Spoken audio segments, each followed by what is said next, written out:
Kusetawukhuphukela kubatsengi labanetikweleti njengoba kuthathwa ukuthi siye kakhudlwana sandla khikhini kukhokhela leto tikwelete. I-ANC KwaZulu Natal seyikulungele kubamba inkhomfa elihlandla lemfica ekukhetha ubuholi balesifundza. Uhlulekile kudlula kumancane World Athletics Championship khasasimenya njengoba wagcina kudlala kumqhudelwano nga-2017.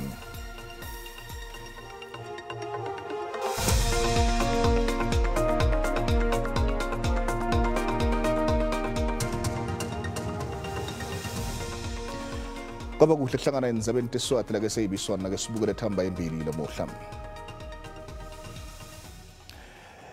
Kusetawukhuphukela kubatsengi labanetikweleti njengoba kuthathwa ukuthi siye kakhudlwana sandla khikhini kukhokhela leto tikwelete. Lokhu kuthiwa ngemva ukuthi isilulu semabhange sikhuphule imali yentando lobolekiswa amabhange nga-75 basis point lekinto lebekade makalinzela busomnotho ukuthi khuphuke ngale ndlela. Lokhu kwenteka nje emandla yemali yachubeka nakwehla njengoba yenyuka inthengo yekudla namafutha etimoto. You can rest assured that the South African Reserve Bank is determined to act on the rise in inflation that we have seen, and we are cognizant of the risks going forward, and we are prepared to act on those risks. We also hear the cries of South Africans about the rising prices. We hear the cries of South Africans that inflation is eroding their income, their salaries, and their wages. And we are determined as the South African Reserve Bank to protect the income of South Africans.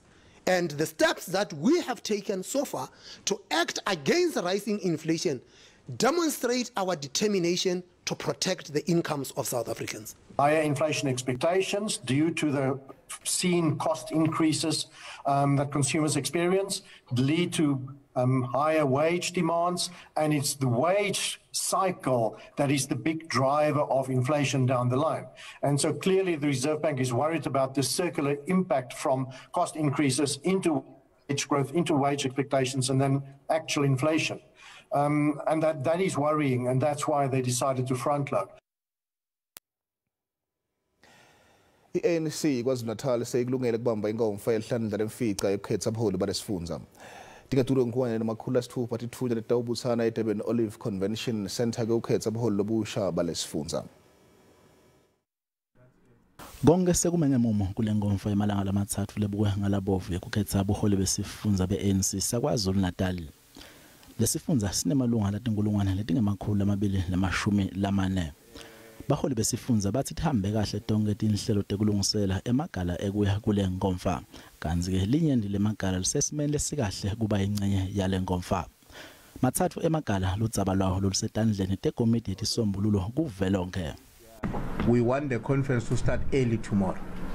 It's because our desire is to ensure that by the time we go to dinner tomorrow, we have the elected top 5. And then when we wake up on Saturday morning, the focus is on commissions. And of course, the rest of what needs to be done, the nomination of additional members, and the voting which can happen simultaneously while comrades are participating in commissions. Baneng labagacele tikhundla letisetulu kulesifundza kanzi kuthiwa le nkhomfa nguyona inembango lomkhulu kwendlula ngaphambilini. Basithupha baholi abangenele umbango wekuba ngusihlalo kulesifundza kanzi ke baholi bathi lokhu akungabukwa njengento letawanzisa kwehlukana ekhathi kuleli cembu. I'm not worried about the slates. That's the last question. The slates that are punted in the media, many of them, you know, there's something very interesting that I've been observing. Clearly, there are people who sit here, one person or two, and they say, no, I want to put my own line up and put it up. The ANC can't control that. You know, sometimes you yourself as a leader of the ANC, you see yourself in a certain slate and nobody has ever consulted you. That, look, we think you can be part of a leadership.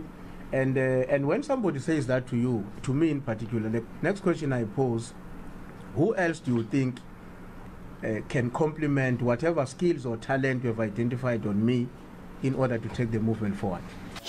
Emva kweminyaka lemine bahola lesifundza ndulu ukuthi babe netingcinamba letifaka ekhathi COVID-19 ibheyili angakholwane nembi yeludzaba lwebukhosi endlini ebukhosi besive semaZulu. Leli cembu futhi lalimala kakhulu nakuta kumavoti elukhetho lwanyakenye lwabohulumende basemakhaya. Lalahlekelwa kuhola umasipala labalishumi nesiphohlongo lapho khona labathathu bakhona ngilabakhulu abaphethe umnotho kulesifunza. Kulinzeka ukuthi lenkonfa ivulwe ngumgcini mafajikile we-ANC Paul Mashatile. Kanti kusengacaci ukuthi uMengameli Cyril Ramaphosa utayihambela yini lenkonfa nobe cha. Emalungu emphakathi emalangala ngama-30 kuphawula ngesiphakamiso sokuchibiyelwa komthethosisekelo ukuthi kwendiwe ulwimi lwetimpawu i-sign language ibe lulwimi lwelishumi lelisemthethweni kuleli. Lokhu lenzela libito lokuthi lwendiwe lube semthethweni lolwimi. Bantfu labangevayita indlebeni kulelive babalelwa ku-4 million kanti esikhatsini lesinyende bakavamisa ukuthola tinsita nelwati loludzingekako. Njengoba ulwimi lwabo selutawuba ngololusemthethweni nalolushicilelwe kumthethosisekelo wakulelive, lokhu kuyovula iminyango nalapho beyivaleke khona. We are very happy to see that language are getting the same recognition than any other language. Many deaf-blind people can only communicate via sign language because sign language is the only language people can feel, can touch, and get information from. This would mean that services and information that must be available in the official languages will now be available in South African Sign Language as well. And one of these is the learner license, the test that you have to write. Ngesikhathi yakhuluma ngalulwimi lwakhe lwetandla sitwa ngumhumushi wakhe, lilunga lephalamende lekungilolodwa ephalamende lelingevayita indlebeni lithi kuningi lokungendiwa kude kuthuthukiswe lolu lwimi. With SASL becoming an official language, there will be no more excuses. With South African Sign Language becoming official, it will and it can give more access to the deaf community, more interpreters being trained, and so on. All universities and FET colleges must then provide access through South African Sign Language interpreters. Labanye bathi kuba semthethweni nekuhlonishwa kwalolwimi letandla kuyoqinisekisa amalungelo ebantfwana labangeva. Umthethosisekelo welishumi nesiphohlongo kumele uphasiswe ephalamende ngaphambi kwa section 6 yomthethosisekelo lobuke temalwimi.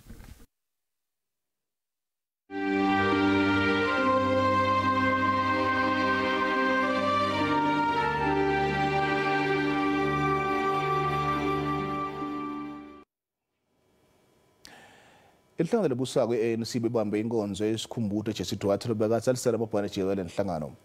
Duarte londlule emhlabeni ngelesonto uchazwe njengomntu odlala inzima lebalulekile kule nhlangano.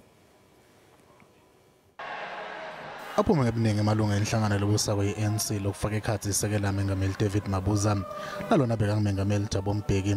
Umndeni nebangani kuyokhumbula inzima ledlalwe ngilona beka ngumabhalane jikelele we-ANC longasekho emhlabeni Jessie Duarte. Duarte undlule emhlabeni ngelisonto lesibuya kulo ngemva kwekugula sifo semdlavuza. Ubese ubekwe endlini yakhe yekugcina nzambama ngenkolo yemamuslimu. Somlomo wePhalamende abaleka Mbethe uthe Duarte undlule emhlabeni ngesikhathi lapho likhono lakhe lidzingeka khona kakhulu. Jessie is suddenly not with us. In a time when her skills are sorely needed. I feel for comrades who worked closely with her, especially in clearing the political environment of one single affliction around elections. Uchazwe njengomuntu obekabeka emalungelo ebantfu labasikati embili.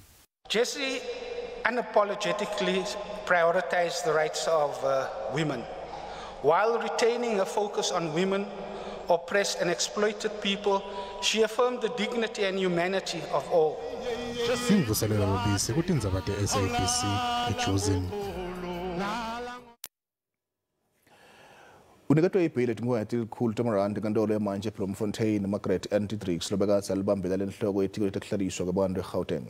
Didricks oneminyaka ngama-56 kubonela amacala ekukhwabanisa kushintshisana ngemali lengcolile ngalokho emthethweni nangohlakalo.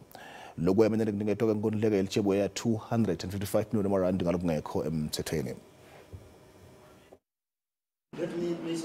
Didricks ungumuntu loboshwe kamva kuleli cala la 250 million amarandi lelitjeboya. Lokwenta lesibalo sebasola sifinyelele kulabalishumi-7. Kulabasola kuleli cala kufaka ekhathi mabhalane welicembu le-ANC lomisiwe esikhundleni sakhe Ace Mahashula, somabhizinisi Edwin Zodi, lona lobeka inhloko yelitiko letekuhlaliswa kwebantu esifundeni se-Free State Timothy Mokesi nalona beka ngumphathisa welitiko letekuhlaliswa kwebantu e-Free State Oli Malamlela kanye netinkampani letisihlanu. Ummeli wakhe utshelele enkantolo yaseBloemfontein ukuthi ungumuntu longeke abalekele ingalo yemthetho nekuthi sovele unike emaphoyisa amaphepha akhe lamabili lamvumela kuphuma kuleli. Uphindze wavetela lenkantolo ukuthi ungumuntu longeke angenelele kubufakazi bembuso noma angaveli enkantolo makadzingeka. Luphiko loluphenya emacala akhethekile ema-Hawks luthi loluphenyo kuleli cala lelitjeboya liyachubeka nekuthi kulindeleke kuboshwe labanye basolwa nakuvela bufakazi lobusha. We discovered that she then received, there was money that was transferred from a different service provider until then transferred to your own personal account. The money that which is around more than 7 million.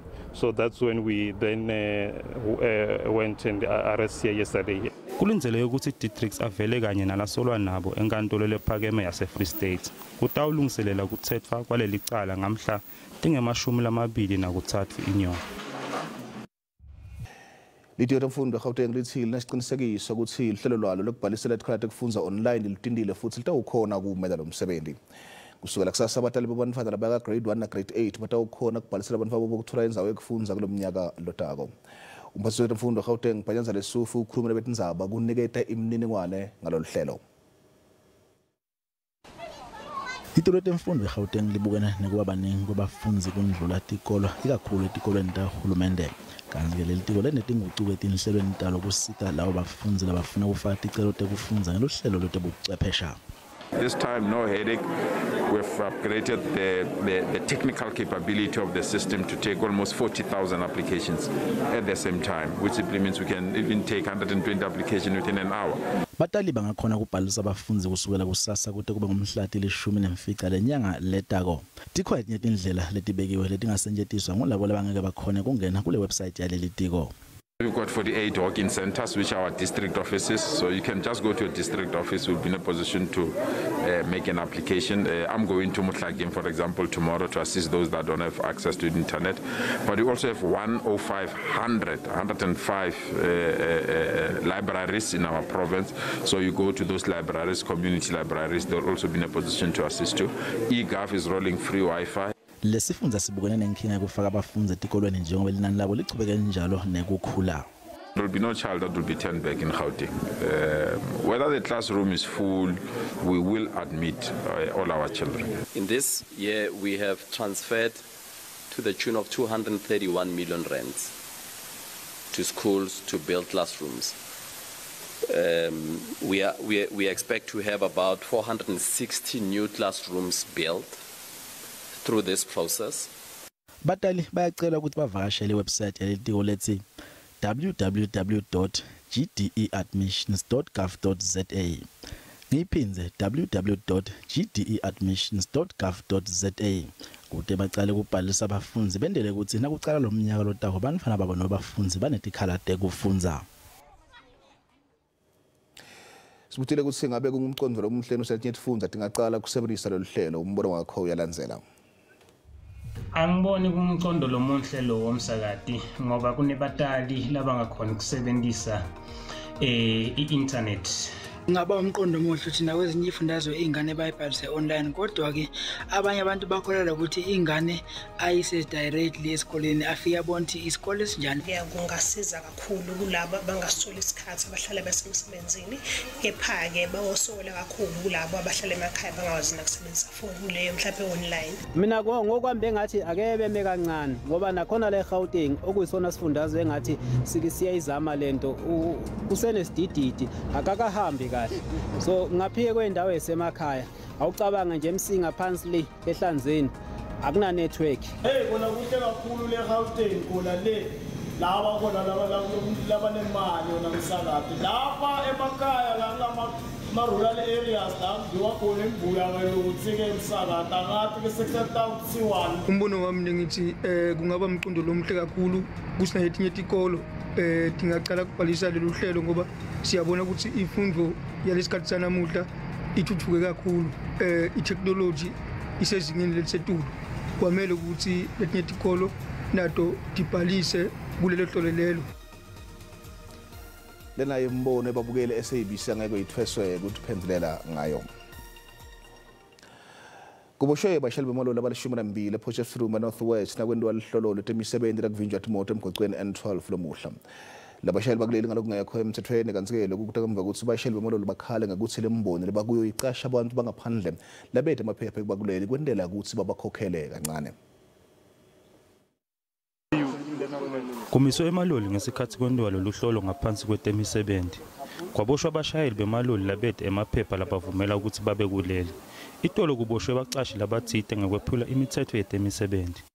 We discovered a lot of violations, companies which are not complying, having foreign drivers which are not legal, and those are the issues which we're going to be able to take up. But also we've seen that there are also workers who have not been registered by these the freight industry or by the trucking industry. They are not having any UIF nor compensation fund. We think that there's a serious violations. Letinye tinyonyane 37 itendele ubito kuhulumende ukuthi aqinise isandla kujezisa labo lekutholakala bephule imithetho yetemisebenzi. If government can make harsher sentence like taking the operating licenses of the business employers and documented foreigners, because if they just give the fine, these employers, they budget for those fines, it is within their budget. So we feel that they must impose harsher sanctions against those who are seen in contravention of the law. We raise our concerns whenever we have concerns with the management, and then we do make time to sit down and see how we can resolve those issues. Lolu hlolo lwemalanga lasihlanu lolu hlolo lwetemisebenzi ePotchefstroom lutawuphothula kusasa. Sithibeka lapho talamuhla nasipetolo sikhona simo selitulu sale kahle.